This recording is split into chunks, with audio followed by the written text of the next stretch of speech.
এখন একটু বাইরে বেরোচ্ছি। আজকে নববর্ষ, পয়লা বৈশাখ, তার জন্য একটু বাইরে বেরোচ্ছি। তো কোথায় যাচ্ছি দেখছি, তোমাদের সাথে শেয়ার করব, নাহলে করতে পারবো না যদি সম্ভব হয়। তো চলো যাই।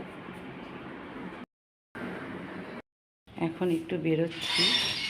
তো আজকে পয়লা বৈশাখ, সেই কারণে একটু বাইরে ঘুরতে যাওয়া নয় ঠিক, তাহলেও একটু বেরোচ্ছি। তো চলো কোথায় যাচ্ছি দেখাবো।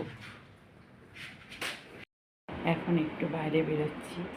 আজকে নববর্ষ, পয়লা বৈশাখ, তার জন্য একটু বাইরে বেরোচ্ছি। তো কোথায় যাচ্ছি দেখছি, তোমাদের সাথে শেয়ার করব, নাহলে করতে পারবো না যদি সম্ভব হয়। তো চলো যাই। এখন একটু বেরোচ্ছি। তো আজকে পয়লা বৈশাখ, সেই কারণে একটু বাইরে ঘুরতে যাওয়া নয় ঠিক, তাহলেও একটু বেরোচ্ছি। তো চলো কোথায় যাচ্ছি দেখাবো।